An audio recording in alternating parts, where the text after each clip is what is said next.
I've got a question actually about astaxanthin, which is one of the things that's happened since I've met you. I've started getting your lemon and orange electrolyte drink, and you talk about astaxanthin, and I just wanted to, yeah, there you go.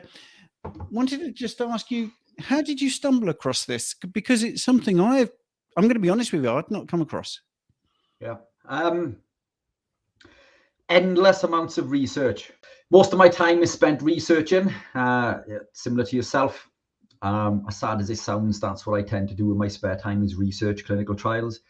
And one day I was looking down the rabbit hole of antioxidants. We are told, it's a buzzword at the moment, isn't it? Antioxidant. This is an antioxidant. Plants are high in antioxidants. But astaxanthin is the only compound that I know of in existence that is a true antioxidant from a dietary perspective, because plants are not actually antioxidants, they are pro-oxidants. They begin their journey as a pro-oxidant, and they activate something called the NRF2 pathway, which is an oxidative stress pathway.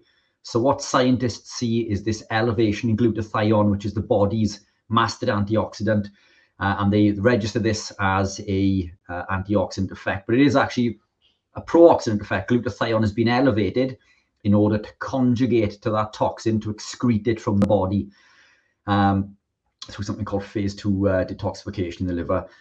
So it is actually a pro-oxidant effect. Now what we see is this elevation in glutathione, and then glutathione will quickly drop back down to baseline, and quite often even below where it began, which isn't a true antioxidant effect.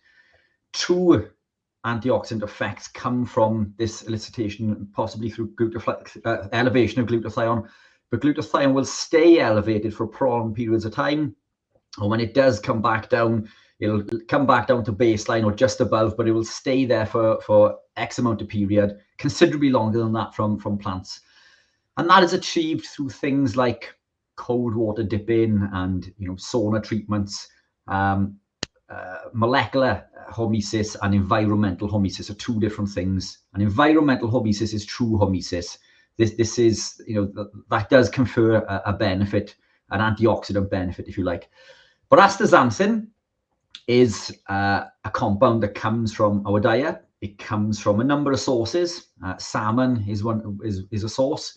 Again, an animal protein, so not from a plant. And it's the only antioxidant that doesn't begin its journey. So the only carotenoid that doesn't begin its journey as a pro-oxidant. It is a true antioxidant, and it is 550 times more potent than vitamin E as an antioxidant, over 60 times stronger than vitamin C. And we've seen some studies which go up to something like 2,000 times stronger than vitamin C, 800 times stronger than coenzyme Q10.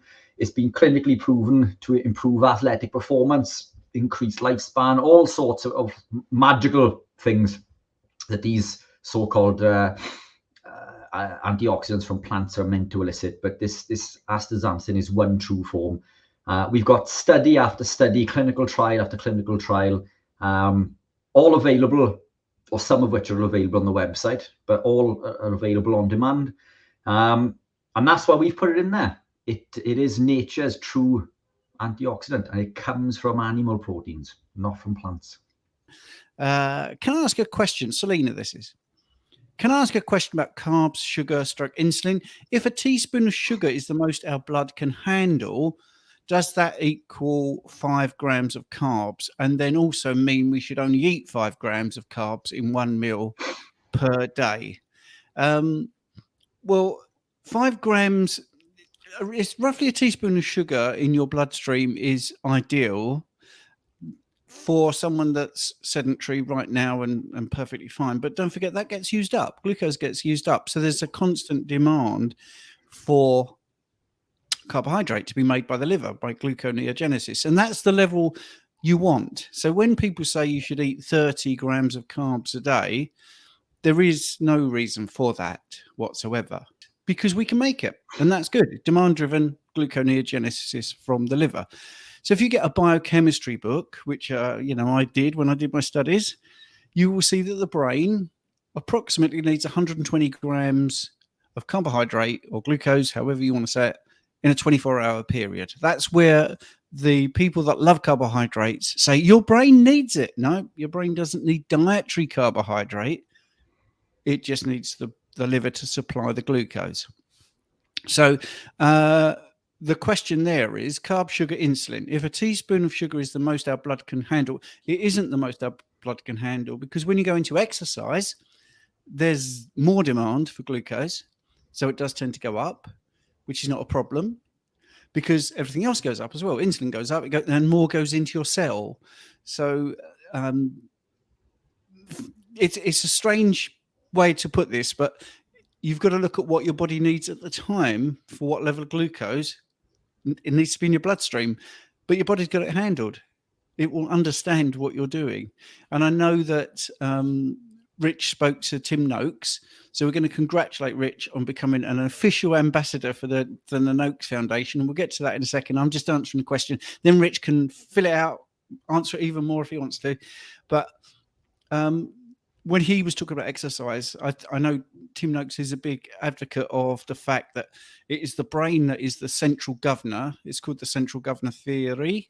And the reason you are unable to continue your exercise is because your brain is so critical to your function that it does not allow you to have so little blood glucose floating around that it stops you exercising to make sure it gets enough blood. That's the central governor theory in very layman's terms. But why that also mean we should does it also mean we should only eat 5 grams of carbs in 1 meal per day? I know why you would say that, but let's just do a thought experiment. Right now you've got 5 grams of carbohydrates in your bloodstream, so why do you need to top it up? So even if you did 5 grams, you would now have 10 grams, wouldn't you? If you get very simplistic in the maths, or math, as the Americans like to say. So that is another reason why it pretty much proves carbs are non-essential. Because if you had 0 glucose in your bloodstream, you'd be in big dire straits. You really would be having problems. You would not probably be able to eat 5 grams of carbs. So that's the thing. And also remember that when you eat food, even the eating of food starts to demand energy for you to digest it. So that's my answer. But anyway, Rich, well done on becoming an ambassador for the Noaks Foundation. It's absolutely fantastic. Do you want to answer the question, or would you like to just talk about that? I think you've answered everything pretty fully there, Steve. It's yeah, I mean, the whole dietary carbohydrate thing is a fallacy. We don't need any dietary carbohydrates. During the interview that I did with Professor Noaks, we referenced some numbers that the human body requires per hour, and that is somewhere between 5 to 10 grams per hour. But this, the body will make, as Stephen said, naturally through a process called gluconeogenesis. So glucose, neo being new, and genesis, the creation of. It is demand driven and does so when the body needs it to. So it's one of those clever systems in the body that requires us not to consume any exogenous carbohydrate. Now, the human body is incredibly clever.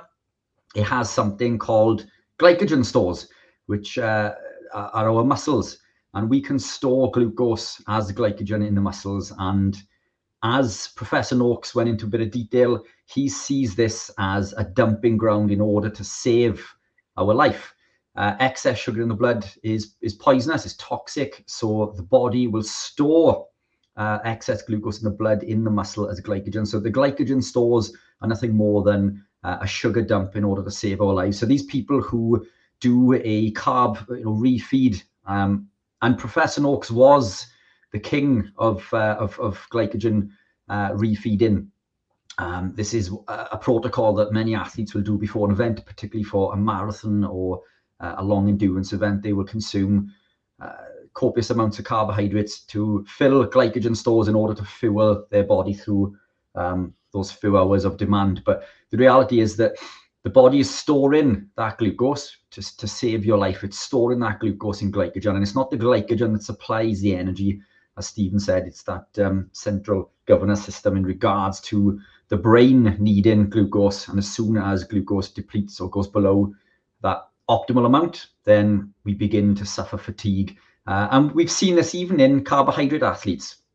So it doesn't take long. It doesn't take long for a carbohydrate athlete to adopt and adapt to these systems, because a lot of carb athletes even train in a zone 2 state. They train in a state which allows them the body to oxidize fat for fuel. This is the state that all athletes train in 80% of the time. Yet there's that disconnect. They can't seem to understand that being ketogenic and carnivore, that's all we do is, we tap into that energy system seamlessly. But it's one of those barriers that we're still yet to overcome. But I think you've hit the nail on the head, Steve. Why would we consume 5 grams when our bodies make it naturally? You can consume. It's not going to kill you. And we know it won't, because people consume silly amounts of carbohydrates. But the amount of dietary carbohydrate required for life is 0. And I don't eat carbohydrate on an average day. Now, there are carbs in everything. There are carbs even in animal proteins. Just it's minute amount, but vegetables contain carbohydrates. But I haven't eaten vegetables for a long time. I think on a high carb day, I'm probably consuming maybe 5 grams of carbohydrates in a day. It's been quite some time since I've gone over that threshold. So 0 carbohydrates required. Brilliant. Carnivorous Dutch giant, Tom. I'll update on the progress. The 3 eggs before bed fixed my sleep 100%. So a big tick for Richard Smith there. Been eating more, hitting 3 mTOR cycles daily, and creatine supplementation on my bench. 100 times 4 went up to 107.5 times 6. Wow. Deadlift another 20k. So incredible, you see, that was your advice, Rich. So I think we spoken to Tom a few times on the live, but I did a private consultation with Tom a little while back. Powerlifter, bodybuilder. I think it was more towards powerlifting, and he wanted to increase his strength. So we looked at the mTOR reactions throughout the day, protein content, timings of the meals, the creatine supplementation, and then we are the proofs in the pudding. I mean, that's an incredible uplift on 2 main lifts there. So awesome work, Tom. Well impressed. Consistency is key, isn't it? Consistency is key. It's more than a 7.5% increase, because the weight's gone up, but so has the reps. So that's pretty good. Oh, hang on a minute, we got a little bit more, and my squat went from 130 times 5 to 145 times 5. You see, so that's over 10%. So that's brilliant. So that awesome. Was money well spent having a coaching session with Richard Smith. So we're both available for coaching.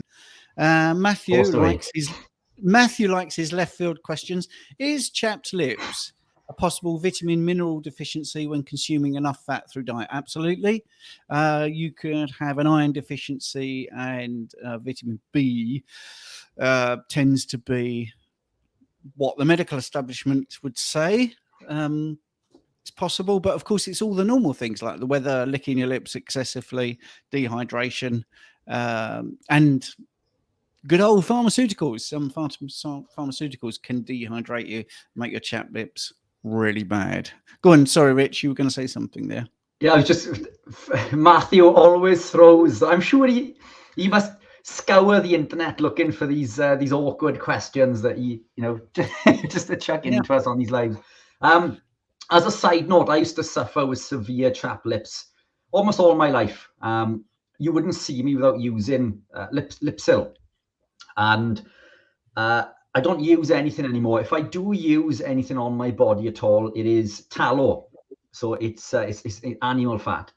Do I get chapped? I get chapped lips occasionally to do with cold weather, but this was something I suffered with every day, all year round. And they were flaking, and they looked absolutely awful. But avoid things like Vaseline, because Vaseline will put a protective layer over your lips, but it won't allow them to heal. So think of your animal proteins. Again, Vaseline is petroleum, is petrol. Why would we want to put this on our body? So avoid the Vaseline, get the tallow, and eat lots of meat. And I'm sure you will see a complete resolution in any chapped lips. Yeah, I think that too. Yes, I reckon he does scour the internet for obscure questions.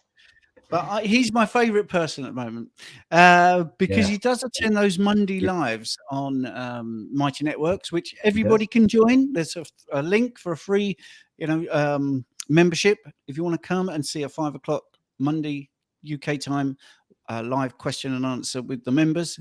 It's great, and Matthew will be there, I'm sure, every Monday. Written. Plants seem to be at the root of so many of our human ailments. If you could make just one sweeping change in the human diet, what would it be? Take all the plants away. Look, Steve, you and I had this convo yesterday. We are advocates of healthy living, and we support anybody who's looking to improve health and well-being.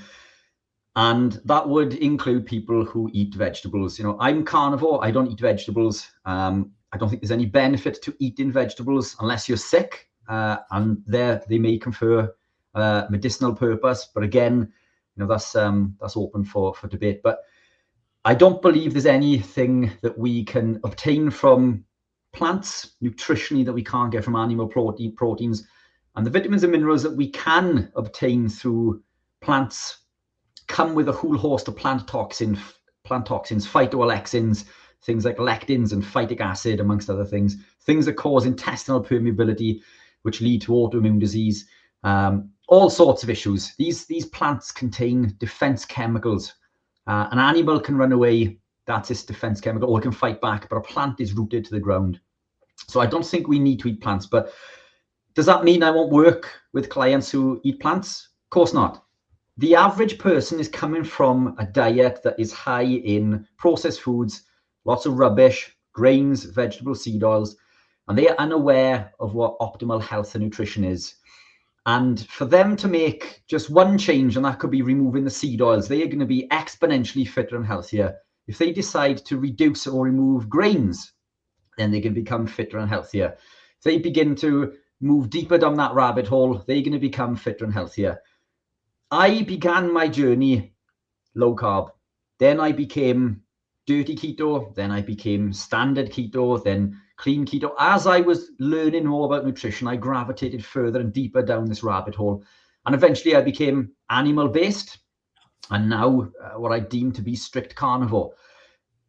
But there are benefits to be had all along the way. If you can just make that one or two change to your health, to your nutrition in regards to the vegetable seed oils and the grains, then you're going to be considerably fit and healthier. You could be fit and healthy eating vegetables every day, as long as you are eating the correct amount of vegetables.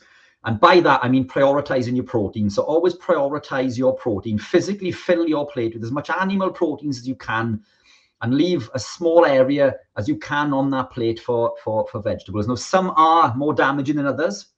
There is a link on my website to a shopping list which highlights foods which are higher in lectins and oxalates. Those are the ones that we want to avoid. So if you are keeping vegetables in your diet, then minimize those ones that contain the lectins and the oxalates, because even plants contain lectins. So we look at grains as containing lectins, but all plants contain phytohemagglutinin, which is another type of lectin, which causes the same sort of damage. We can go into more detail in regards to that, but prioritize your animal proteins. Don't fear animal fats, and you're going to be onto a winner. And then it's all about making these slow steps. Lewis has got a big question here. I have dysfunctional mitochondria, MELAS, which is, what is the fastest way to optimize my mitochondria? Is being coached the best option long term? Well, you firstly got to get the right coach. That's the first thing. So mitochondrial encephalopathy, lactic acidosis, and stroke-like episodes is what MELAS stands for, in case you're interested. Bit of a mouthful. And it is actually a mutation of your mitochondrial DNA. So the best thing is to make the environment in which you are living as optimal as possible, and then you can mitigate some of the circumstances. Which doesn't mean you're going to cure any issues, but if you have a genetic dysfunction and you're still getting by, That could be literally what you're doing. You're getting by because you could be eating stuff that's making it worse. Systemic inflammation could be flaring up. And if you think of any disease, you want to make the environment as good as you possibly can. So using a silly analogy, you know, if you've got a terrible cold, the last thing you want to be doing is lots and lots of work, you know, in a very cold, drafty environment, when then going into a hot environment, then coming back to cold and not drinking anything and sweating too much, you see, and maybe overeating. So you don't want to do any of those things. If you didn't do any of those things, you would not suffer so much. And also you'd get better quicker. So, because it sounds like a naff answer when you're talking about a genetic dysfunction, but if you've got a mitochondrial dysfunction, if you eat the right way, if you feed your body the right things, if you get rid of systemic inflammation, keep the insulin down, make all your pathways work, your stomach acid really good, your digestive system to be absolutely top notch, you're giving your body the best chance to do well. Is being coached a good way? Absolutely. If you've got money to be coached, everybody that's coached gets better results because you get that instant feedback, like this live question and answer thing. People ask questions which they might even think, well, that's a stupid question. I wish I hadn't asked that. But there's no such thing as a stupid question, because I'm sure if you ask a question, other people will think, oh, I wish I'd asked that. You know, the 5 grams of carbs thing is a great question, but it's very basic when you think about it, but it's a good question. And then you get a complex one like this, but it's pretty inspiring to be coached, because you've got the accountability and you've got that instant answer, and then you can email and have follow-ups like Rich was saying earlier, you know, and we've also had a couple of people coached by Colt and thinking he's wonderful. So yeah, this isn't selling the coaching, by the way, it's just answering the questions. If someone asked about another thing, then we'd talk about the other thing, but that's in the question. So do you want to add anything to that, Richard? Yeah, I think you've covered it, Steve, but accountability is incredibly important. When I was doing the bodybuilding, a lot of coaches would hire another coach just for accountability, even though that person knows. And we see it within within the running and triathlon community. A lot of triathlon coaches will use other coaches as a means of accountability. So I think the diet and lifestyle that you live is incredibly important, because what a lot of people don't understand is everything that we eat has an impact on the body at a cellular level, and we can alter something called the NAD+ to NADH ratio, and we only have a limited amount of NAD+ during our lifetime, and every time we consume certain foods, this is reduced considerably, and it's excess carbohydrate. And I'm not anti-carb, obviously coming from a carnivore background. I'm not against carbohydrates, but excess carbohydrates will deplete this NAD+ to NADH ratio by 400% compared to animal proteins and fat. Herbert, why low insulin makes kidneys drop sodium out of the body? Why does low insulin make the kidneys? Yeah, because it's so high blood pressure is an insulin dependent state. So when we look at blood pressure, we are told that it is sodium that causes high blood pressure, but it isn't. It's elevated insulin, which is caused through excess carbohydrate consumption. So if you know anyone who suffers with essential hypertension, high blood pressure is caused by an increase in insulin, because insulin pulls sodium from 4 points in the nephrons in the kidneys back into the blood. Wherever sodium goes, water follows, which contributes to this high blood pressure. But it's not the sodium that's causing the high blood pressure. So when you begin to lower carbohydrates, insulin will drop almost immediately, literally overnight, and over a period of a few weeks, can drop to the point where it is deemed to be reversal of type 2 diabetes, for example. But as insulin drops, it now signals the kidneys to release this sodium from those 4 points in the nephrons in the kidneys, and we excrete it in the urine. And this, because sodium is so essential for life, can lead to chronic fatigue, depression, anxiety, feeling nauseous, keto flu, or was once known as the Atkins flu. And it can occur with anybody, not just someone who's beginning a low-carb ketogenic journey. One of the studies that we often reference looks at 17 countries and covers over 100,000 participants, and looks at sodium excretion.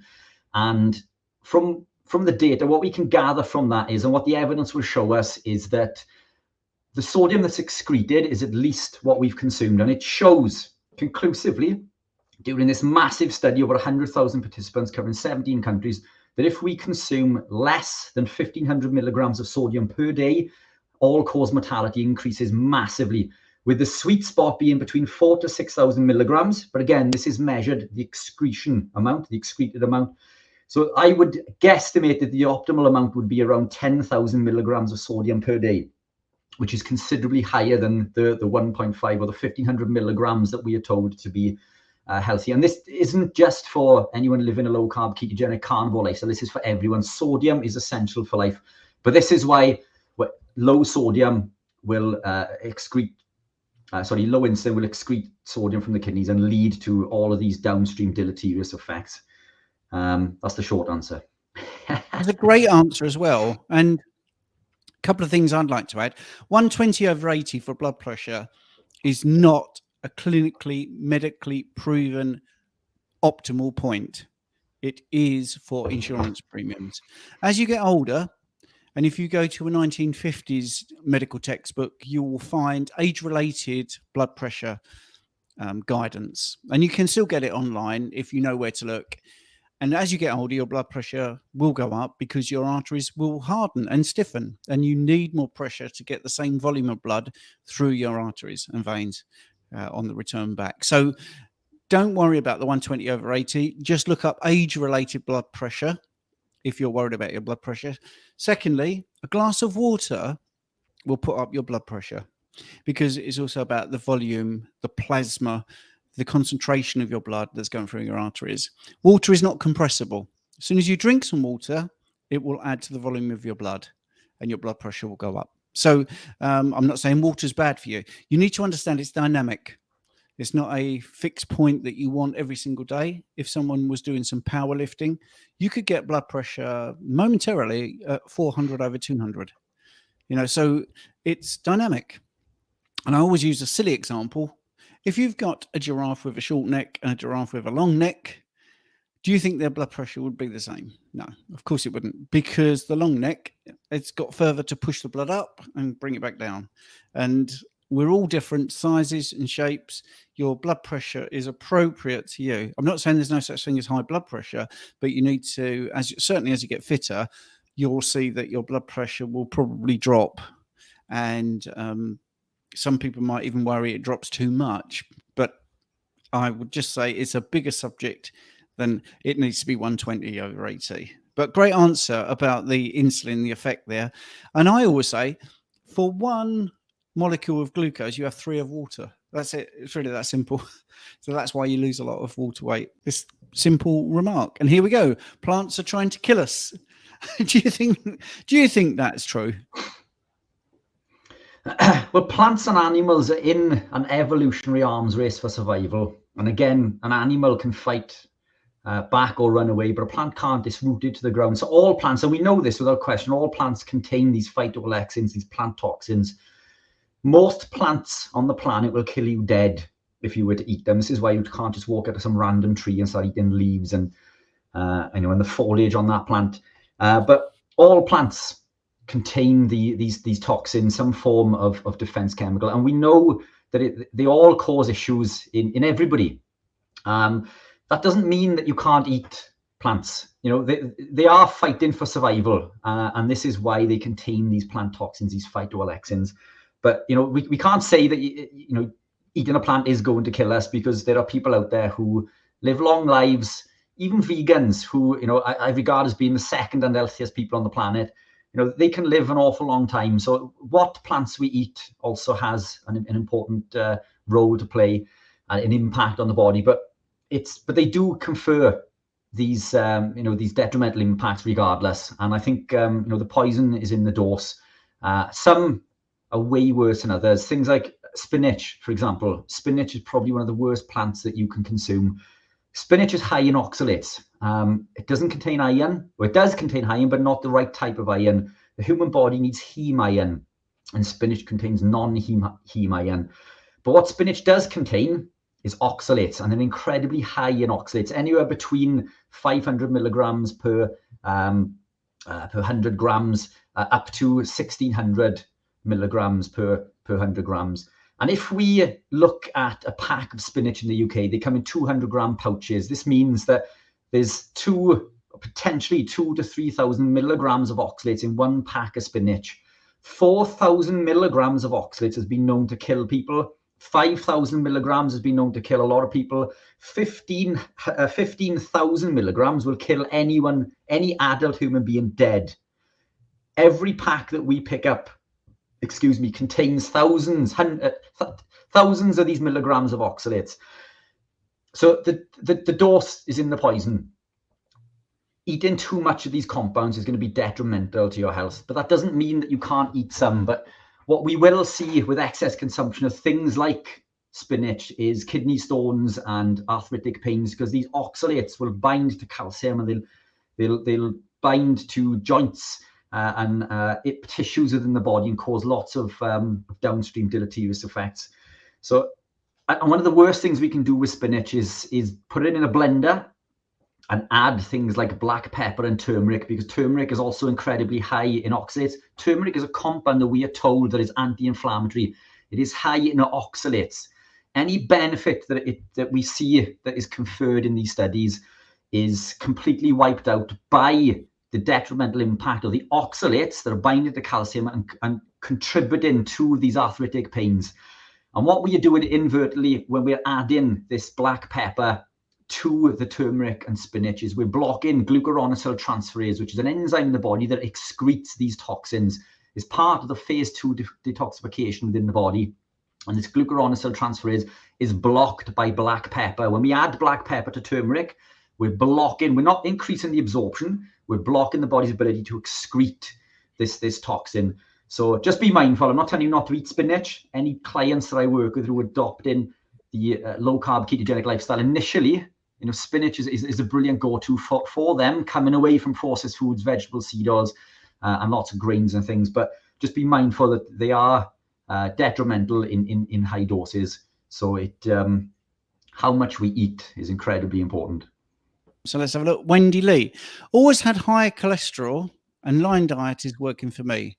My 2023 labs, cholesterol 284, LDL 176, HDL 94, triglycerides 69. Now, November 2023, cholesterol 284, LDL 183, HDL 91, and triglycerides 49. So yes, the triglycerides have lowered and everything else stayed the same. It sort of sounds about right, doesn't it? Yeah, the key to a healthy lipid profile is low triglycerides and a healthy triglyceride to HDL ratio. So we want to see HDL as high as possible, above 1.5 UK. I'm not sure what that equates to the American terms, but anything over 1.5 HDL, ideally UK. Triglycerides, the lower the better. And LDL is not cause of concern, because LDL heals the body, LDL repairs the body. LDL has been incredibly misunderstood. This is one of the topics I think we covered last week, isn't it? Or the week before, Steve. And we can go into more detail if you want, if we've got a little bit more time. But let's smash through some more of the questions. Let's have a look at this. Jennifer, who's a big supporter of both our channels, I think. Did you guys see the two vegans that Dr. Baker debated? They want to remove all wildlife and want to leave Earth. They want to remove all wildlife and leave Earth. Well, so funny, and Baker did great, but it shows vegans don't want to save animals, but remove. Oh, well, absolutely. I mean, this is the biggest thing, isn't it? If you follow the vegan logic, which is like an oxymoron, by the way, those cows that are in the field, they wouldn't be there because the farmer's not going to keep cows as pets. So all those sheep that are in the field, they wouldn't be there. So when I do my videos, occasionally my what I eat in a day videos, and you see these beautiful scenes, these pastoral scenes of cows and sheep and birds and lots of animals having fun and enjoying themselves. And yes, I've got footage of cows having fun. Yeah, I know they eventually end up as food, but they wouldn't be there in the first place. They would have no joy because they would not be in our lives at all to be seen. And also then what you would have is that field would not have all the manure and the turnover. So all the birds and all the bugs would die off because their habitat would be completely ruined. It's absolutely, sorry, I'm going to rant. I'm not going to rant because we haven't got time. But yeah, the vegan way of looking at animals is ridiculous. I saw one the other day that's got a cat and also had a hamster. And when she came home from shopping, the cat had eaten the hamster. So she took the cat to the vet and had it killed. There you go. They're idiots. They're absolutely idiots. Right. Anyway, I'm sorry. I don't like to be that blunt. Yeah. So do you want to say something, Rich? I saw this on Instagram earlier, as it happens. And yeah, it basically, these two vegans wanted a world without animals, and they just wanted to build all sorts of stuff over the planet. Yeah, absolutely counterintuitive to wildlife health and well-being. And as Steve said, these cows, these animals are incredibly important for the environment. And one of the biggest criticisms of the vegan community is the damage that we cause to the planet. But it's the vegans that are causing most of the damage. So I'm carnivore. My meat comes from 2 miles down the road from a local butcher. So the pollution that's put into the atmosphere to travel 2 miles is negligible. But a vegan or vegetarian will fly fruit in from all over the world, from 10, 11, 12 different locations, just to be vegan. They'll consume lots of grains. Grains desertify the land. So to grow grain, we need to desertify the land. So a combine harvester will plow through the field. It will. Have you ever seen the animals? You know, the birds that circle the combine harvester. They are circling the combine harvester to pick up the dead animals that are caught in the combine harvester, and that's what growing these crops does. It desertifies the land, kills these animals, and then they grow the crops on there. And then they spray them with toxins like glyphosate, which kills the microbes in the soil. And as Steve said, kills off the birds, the bees. It destroys a whole ecosystem. So it's not just that land and the animals that will live in there that are lost forever, but that land becomes desertified and will take 50 years to recover. And in fact, over 50% of the world's land is now desertified through crop farming from grains, which are treated with these toxic chemicals like glyphosate. So there's a lot to be said in regards to the so-called vegan lifestyle, in regards to environmental impact. Support your local butchers, support your local businesses.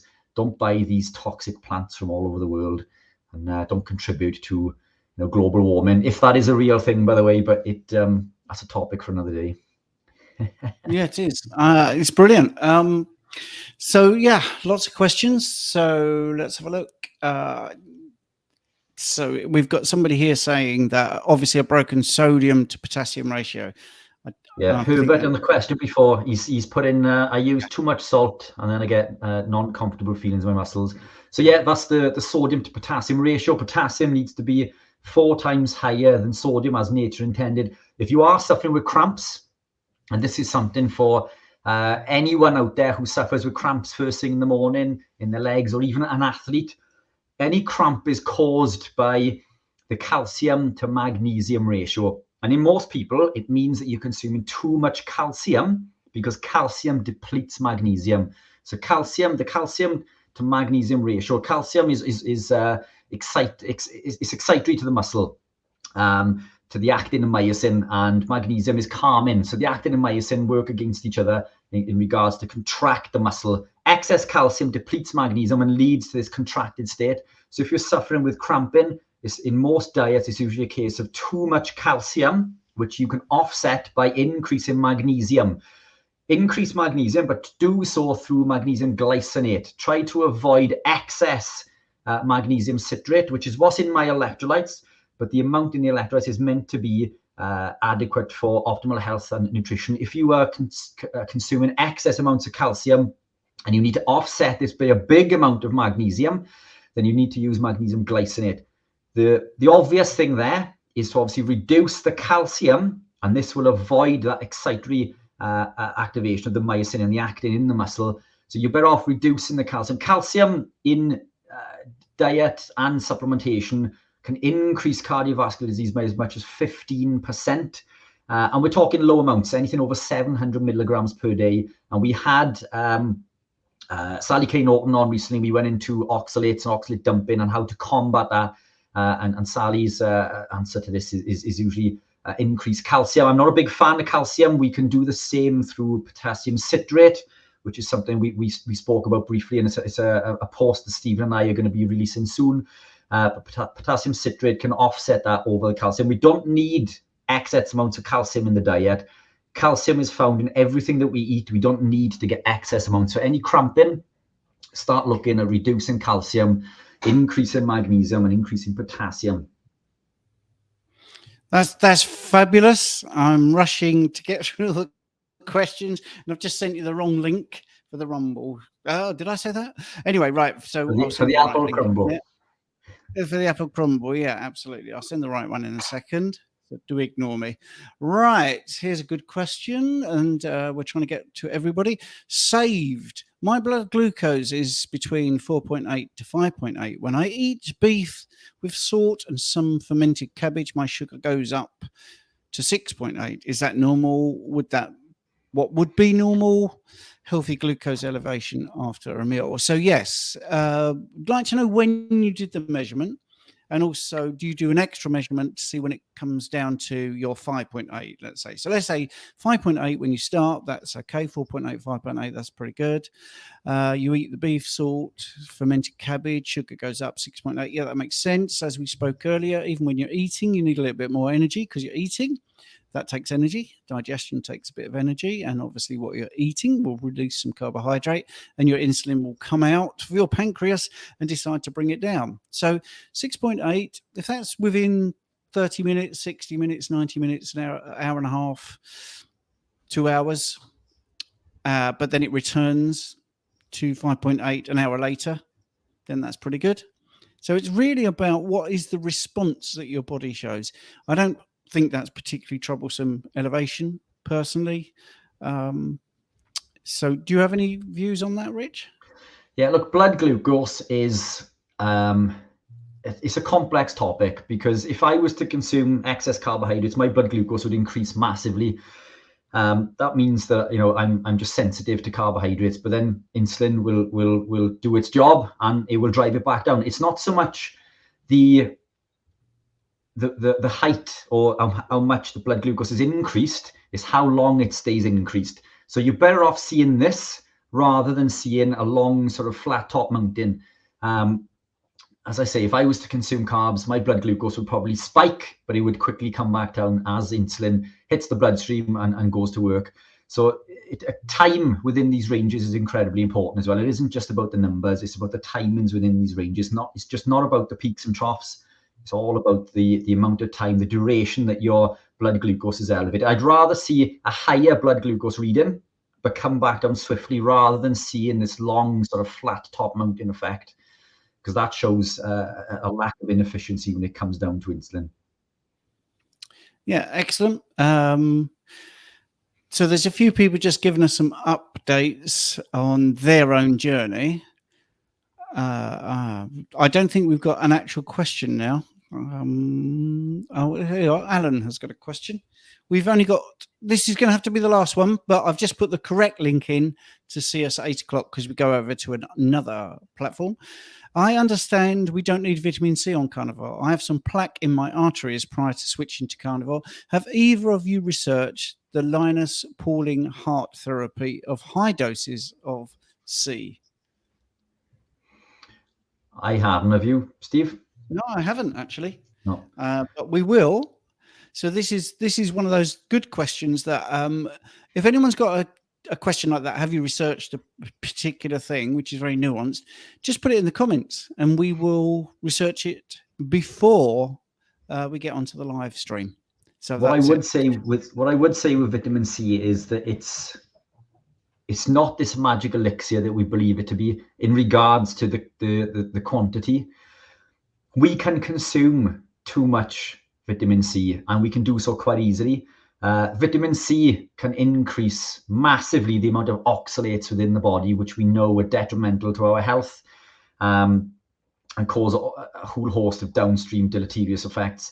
So I would always be fearful of supplementing with too much vitamin C. And the other thing when we supplement with vitamin C is it isn't actually vitamin C, it's ascorbic acid.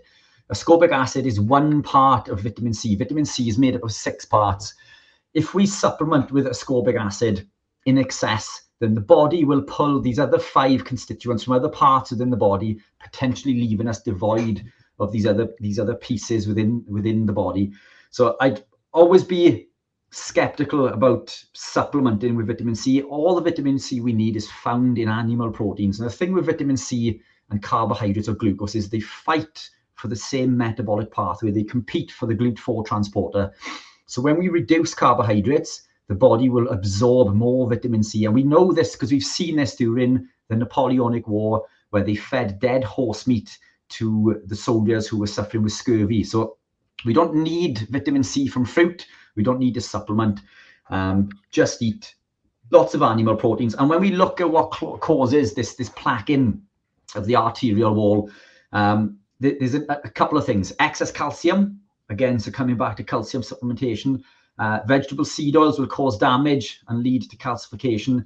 Excess grains, as we've seen with studies done by, my God, I can't remember his name, Ivor Cummins, in regards to damage in the glycocalyx and the effect of LDL traveling into the subendothelial space, being engulfed by the macrophages and leading to these atherosclerotic plaques. It comes down to food we eat. And we've seen many people lower their CAC score, which is the calcium score on the arterial wall. We've seen people reduce this when living a more animal-based diet, coming away from the processed foods, vitamin C, calcium, as well as vegetable seed oils and grains. Great, Rich. So we've got 15 seconds left on this platform. Just to say, if you want to see us in our full glory on the other platform, the link is in the comments and we shall see you over there. But thank you very much for tuning in. Lots of links will be in the description by tomorrow morning. So we'll see you over there. Thank you all.